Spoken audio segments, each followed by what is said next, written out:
Hello, everyone. Welcome to the Real Estate VUE. We are so excited. I am Miki, joined by my co-hosts Kim and Lorraine. Hi, Hi. everyone. Hello, everyone. Nice to see everybody this week. Yes. Already Thursday, right? Yes. But I feel like for me personally, the energy is a little bit higher for me today. And I don't know, maybe it's because it's 50 degrees outside. And for some Wait, people, maybe on the, okay, sorry, Kim. I huh? Huh? apologize. I was going to, What? I was just going to say, some people in other areas of the country that might not sound very high, but for us on the East Coast, it's pretty high and the sun is shining. So that gives some great energy, I feel, for me. I'll take 50 degrees over 30 degrees any Ugh. day. Oh, I am so sorry. North What? Carolina, we are in t-shirts today. Okay, so we're going to mute Mickey's mic for a Yeah. minute because Put her in a waiting room. right. No, but that's great. But if it makes you feel any better, Kim, I mean, even though it is Super Bowl Sunday coming up this weekend, there is a high threat of snow. So don't worry, we'll be back in that 30-degree. You'll be back in winter. Yeah, Yeah. before I know it. So I'm gonna just revel in this A, good little, a little weather. teaser, a little Yeah. teaser weather for you. Oh. Yes. Um, So, how's everyone's week going? It's going great. It's going fantastic. And so I know for the three of us, it's literally what, 1 week after coming back? A little bit more than a week after Yeah. coming back from the event. And Hmm. so, Lorraine, I echo you, a regain of energy, probably because we rested, mhm. right? Yep. And so, and then you have all those idea, like, you're like reformatting everything and having new clarity, aha moments. And Yes. yes, so it feels Uh-huh. good to Yes. be alive. Aha. I love it. I love it. So, and I think that transitions us, into our topic for today, which is inflation. Oh, Um, yes. and I think we thought that this was a really great topic, not only because it's something that's going on now that's really affecting every area of the country, whether it's food prices going up, whether it's just utilities like Con Ed and water and all of those prices going up, and even gas. So Oh, yes. everything seems to be going up, and then this is going to also transition us into talking about real estate in each of our niches. Kim being with creative finance, Mickey in the commercial space, and then me with notes. So I thought we thought that this would be a really great topic to talk about today. So I guess I'll kick it off. Why not? Go Um, ahead. so Yes, girl. first, I think it might be helpful to talk about what inflation is. Like, what does it mean? And my understanding or my definition of inflation is basically paying more or needing more money to pay to buy resources that we already have. So you need more in order to get the same amount of product or even sometimes service. And so I think I relating that to real estate and understanding like, okay, because interest rates and tying interest rates into the inflation as well, because if we increase interest rates, that's not only going to allow banks or require banks to hold on to more capital, but that's going to take more money from individuals. And so I'm thinking it's really going to, we're already in a pandemic and Right. people who are already financially strained and stressed, and so the introduction of inflation and higher interest rates, I think, is just only going to put more of a financial strain on the economy. I don't know if you ladies agree. Yeah. I mean, we do agree. I mean, I do agree. Yes. Yeah, we all I agree. collectively I agree. agree. No, I do agree. But just to give a little bit of an example, for of what inflation is, where here in Chicago, where we would have paid, $80,000 for a property a year or two ago, now that same property is Mhm. selling for at least $20,000 to $30,000 more. Yep. And Yes, that's now becoming absolutely. the norm. Like that's the buy price at this time. So that's kind of a little explanation on how inflation is. I think that's a Or great. yeah, or when I went to buy that pack of chicken the other day, Okay. Okay. and it used to be $4 and now it's 8. Yep. Yep. Yep. I Yep. know, right? I mean, inflation is everywhere, and we see it, like you were saying, gas, products that we use, and all. And of course, our biggest purchase, the price of the houses, Yeah. Yeah. right? And so for us, it really does touches into the rates. Like our rates were great. We could borrow money from our lenders at a Mm. very low rate. At a And lower rate, so yeah. right now, it's like the time to go and lock down that refinance quickly. Yes. Those Like cash out refis, do that now yeah, do because that now. Do Mhm. that now because the interest rate are increasing. Right. I think Oh, they're predicting, increasing the rates at least 3 times this year. yeah. Yes, So, if yes. the rates are increased at 0.75%, that's adding an additional 45,000 on a 30-year mortgage if you're purchasing a property at Mm. 300,000. Yeah. Yes.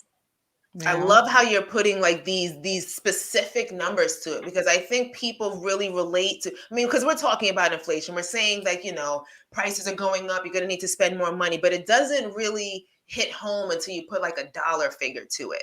Saying that okay, this in using your example, Kim, that same house that cost $80,000 a year ago might now cost 120 or 130,000. That's not even including the interest rate because even though the purchase price of this house is 130,000, once you add on the interest, if you're taking out a mortgage, you're paying almost double because You of the are. interest. Mhm. Yes. And so that's really going to again not only put a financial strain on a lot of the economy, but maybe even disqualify some people from being Oh, able to yes. purchase homes. Yeah. And I was thinking about, all those first time home buyers, Mm. right? Mm-hmm. That were just like at a limit. They used to be like at a limit, and now they're probably not going to make it anymore. Right. And how this is going to change our marketing for our properties when we're done rehabbing. If it's for a first time home buyer, we might go into a different route of like, rent to own, where they become our tenants until they Right. have It's like down doing payment. a lease option, doing a Yes, lease with a the lease option to option buy. that Yeah. we're gonna have to be creative on that Mhm. side in order to kind of compensate or to mitigate all of that so that people can actually buy those Mickey, houses. Mickey, I think what I'm hearing you say is you're going to create notes. I think that's what I hear you saying, that you're going to be It creating notes is, right? It's as like creating notes. as Yes, like go a girl. I'm creative listening. financing strategy. I like it. Yes. I'm all about the paper. So, but I Yes, think you are. but I think that is a really great point that you bring up, and it triggered a thought of mine as well because thinking about the first time home buyers and sort of the market that we've been in these past 2 years of a seller's market and homes going 30, 40, $50,000 over asking and up. Yes. And up, really. And And up. Like up. That's so I ridiculous. have a friend of mine who's a realtor in Westchester, and she was saying, she just literally told me this the other day that she had an offer come in $165,000 Wow. over asking. I'm like, listen, that's a whole nother house It Exactly. because is.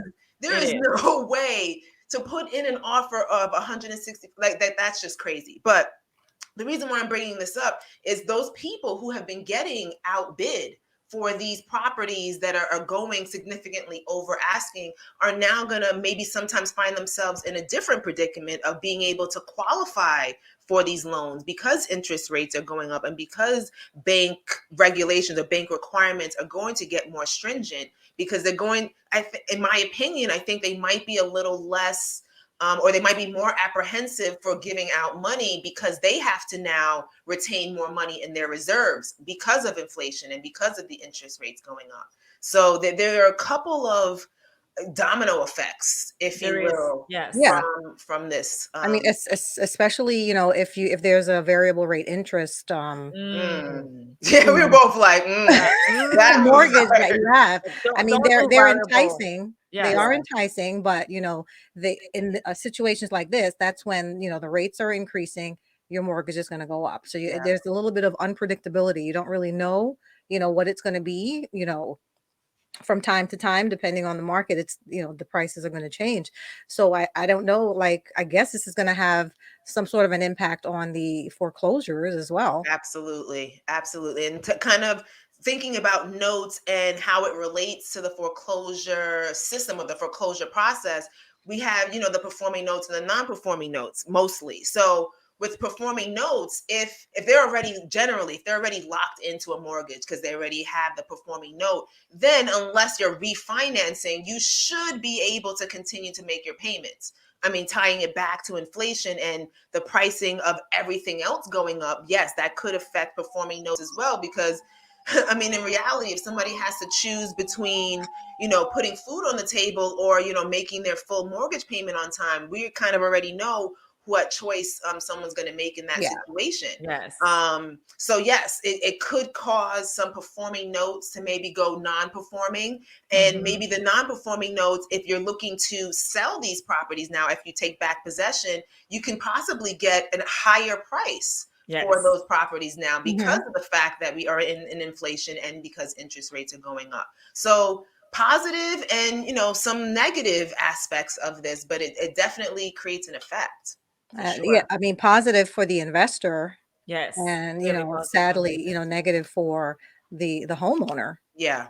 And maybe not even in every situation is it a positive for investors, because Miki had mentioned something a few minutes ago about having to pay more to borrow Yes. money now. So Yeah. your hard money lenders and maybe even your private money lenders are going to want more of interest from Yes. you. And so it is going to get more expensive for Yes. So investors who are using be OPM. getting the money is going to be more expensive for us as investor, and at the same time I just feel like being the real estate world, we're able to, because nothing is fixed, right? Because you can always negotiate, Mhm. because there's always different opportunities and ways of tweaking and being creative into that. We are going to be able to kind of sell a way through all this craziness of inflation and still be in business, right? Mhm. Mhm. And Because I mean, and go ahead, I'm yeah, sorry. go I ahead. didn't No, mean no, to cut no. you off. What I was gonna say is, as how we buy properties, we buy properties, below market rate. So, Yes. we always say that you make your money when you buy. Oh Right. yeah. Yes. So if you're buying at the right price in a time like this, in a market like this, and even when the rates start going up, you do have that cushion, that padding to be able to, come out on the upside. Yeah.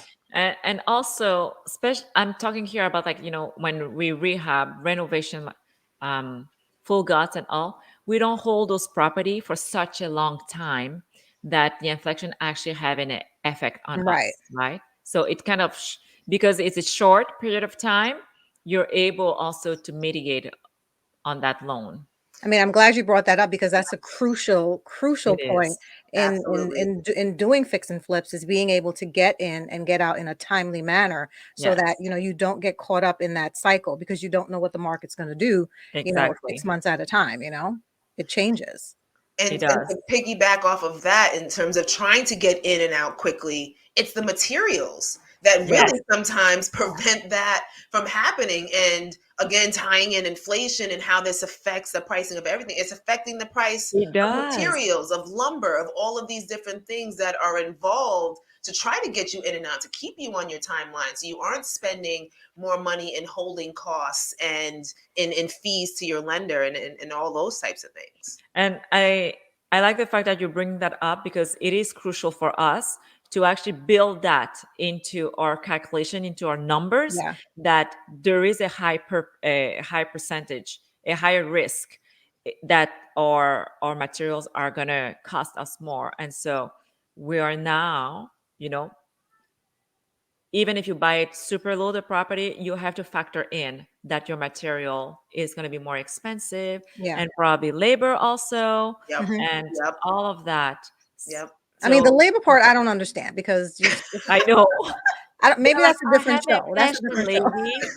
They're gonna be, Kim, I have inflation. Like, that chicken is too Exactly. expensive for me too. Yeah. Let's make it up. Like, I need to earn my money somewhere. And that's the crazy thing, because when you're thinking about inflation and labor costs, right? The price of everything is going up, but your pay. So when you're Yes, thinking about, investors and them having to pay for labor and all of that, that's also an additional cost that you have to Yeah. factor in, increasing what you're paying your contractors and the other professionals that are involved in the closing of the property and getting it getting it completed. So yeah, that's a great point. You see, as we sit here, we just continue to think of all of these different areas that are potentially going to be affected by these upcoming changes. So And I think Kim is at the right place because she has developed how to be so creative, right? And I mhm, think we are all gonna have to get to that point yeah, of Call being me. creative. Like really, there we can't do it the way that we used to do. At this point, as everything is shifting, we'll have to be creative and come up with new ways of making absolutely. things work. Yeah, I mean, and in regards to what you're talking about with being creative, when things do shift, we're hoping that it doesn't, Right. and creative financing works in this market as well. Yes. Because there are sellers out there who are in need, Yeah. and creative finance does provide that solution for them. But if the market does take a change for the worse, which we like I said, we're all hoping it doesn't, you can utilize subject twos, you can utilize seller financing, and also another one would be lease options like we talked about earlier. Yes. Mhm, mhm. Yeah, I think the strategies that you have mastered over these years that you've been within the real estate industry, I think are going to be so crucial moving forward, and not even for inflation, but just in general, like having people understand that there are different options.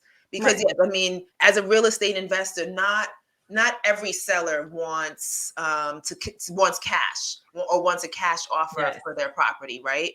Some people do still want to receive money over time, or they don't necessarily need those tax implications of selling Exactly. a property. Yes. And now I have a lump sum that I have to pay taxes on, not necessarily taking it back to taxes, but I mean, everything always I know revolves it always around goes back to taxes at some taxes. point. Yeah. Um, I think it's very applicable to the commercial space because all those, baby boomers or pops and mom that mm, want to retire, all of them. So that becomes very enticing for them to yeah, go into a seller financing option because of those taxes. Hmm. yep, And so absolutely. being creative is really like a bonus. Yay, Right. Kim. I mean, and we're not only helping the homeowners. I mean, banks may not see it this way, but we're also helping the banks as well, so they don't Yeah. Yeah. have a bunch of foreclosures on their hands. Taking it back to notes, yes. Yeah. So I mean, Yes. that's the majority of where we're getting our inventory from, whether it's banks, whether it's credit unions, where it's hedge funds. So they are potentially going to see an influx of inventory because people are going to be scrambling, trying to figure out like, okay, how do I get out of this situation, or how do I better this situation? Not everyone wants to lose their house, and trust me, the banks don't want property. No. They No, they don't want the don't. property. They are in the business of lending money. And so these creative tactics, being able to originate notes, being able to modify notes or loans, because when you're doing mortgage loan investing, you are the bank. These Yeah. things are, like Kim said, are going to not only help help the homeowners or help the occupants, but it is going to help the banks as well. So yeah, really interesting scenarios to come, I feel. And I think it'll be knowing this, or kind of being ahead of the curve, is another way that we can help people out there who aren't aware, or Yes. of what their options are, what they can do, or who can help them. So Well, think about it. Most of the people, they will buy maybe once or twice a house, Hmm. exactly. maybe three times, I don't know. But, and then from the first time they buy the first house, it can be maybe 15 years later, 20 Mhm. years later, the second house. So they don't have the experience. Right. And then they'll go through the realtor, and if that realtor is not aware of the different options, then they'll just go down the traditional way, like Hmm. the only option. And so yes, people need to be a little bit more educated on what are the options that are there, and about how we actually are in a business of helping them. Yeah. And one way to get educated is, aligning yourself with professionals who are in the Yes. industry, who can better guide you. I mean, yes, we have, Google Encyclopedia and YouTube University that can, provide some information, but that that isn't as substantive as actually working with someone who really would have your best interest at heart. So I would definitely encourage anyone who might be going through a situation like this, or possibly anticipating that they might have to deal with a situation like this, to align yourself with professionals who are knowledgeable in this area. Yeah, I mean, and if anybody who's listening, wants any more information on creative financing, or, the notes, or commercial, being in the commercial space, definitely reach out to us. We're here to answer any questions that you guys may have. Yes. And, one piece of advice that I can give, to whoever's listening, is to stay liquid Mm. and keep your credit on point. Okay. Because Okay. Yes. Did you that all hear that? Stay liquid, keep your Gems. credit on point. Yes. because those things are going to be crucial in the upcoming years. Yes, Yep. they Being are able going to be to crucial. leverage your credit, and also the one another benefit of having your credit in place is because you do get lower interest rates Yes. on certain things like utilities. So you will pay less for certain things if your credit is at a reasonable level or score. So that's a great point, Kim. Great point. Yes. And my advice is, if you are new into the real estate world, go ahead, make friends quickly into those mastermind groups, so that you can have a pulse on those discussions, and don't hesitate to ask questions. Find the professionals in your area that are really, knowledgeable, and that can guide you and give you the right informations, so that you are actually ahead of the curve, or and at least understanding what is happening right now as you're making your way through the real estate world. And if you need a place of where to get started connecting, all of our information is going to be in the chat or the description boxes of either Facebook or or YouTube, or even if you're going to be listening on Spotify or any of those audio platforms. So our information is there if you need sort of a starting point, or if you think, again, you're going to be going through a situation like this, and we'll be here to help. Yes, Absolutely. 100%. I mean, I hope this was a helpful, Yeah, topic. I I mean, think I thought it was a great topic to discuss, Yeah, I think we given the shared a time. lot with the people who are listening. So, and I would personally think this is great info, and definitely something that we can probably revisit in the next few months as things Yes. unfold. Yes. Right. I mean, And but just see, yeah. to see I how was things are changing. Yeah, exactly, and see how we are all adapting to it, right? Because Absolutely. we are going to start shifting, and like just like being very creative, and probably, you know, new strategies are going to come out of this. And so I'm yeah, actually excited. It's going to be challenging as it was Yeah. before, but it's going to be yeah, interesting. yeah. And the strong will survive. Like The strong literally. and knowledgeable will Yes. survive. That Yes, yes, yes. It's just like, it feels. Do you remember, like in March when COVID started, and we were like, okay, so what is happening? There's just like this uncertainty around us now. Like you Mhm. can feel like there's something happening, and yes, yeah, the strong one will survive, Yeah. and hopefully it's everybody. So Yeah. Everybody will We're survive. here to help everyone get strong so they yes, can survive. Exactly. yes, Exactly. So, ladies, we're coming to the end of our show. It Yes. was it was great yes. seeing you guys again. Lovely topic. And we're here every Thursday at 4 o'clock Eastern. So Yes. until next week, know your why. Know your heart. And know your purpose. Thanks for joining, everyone. Bye. Bye.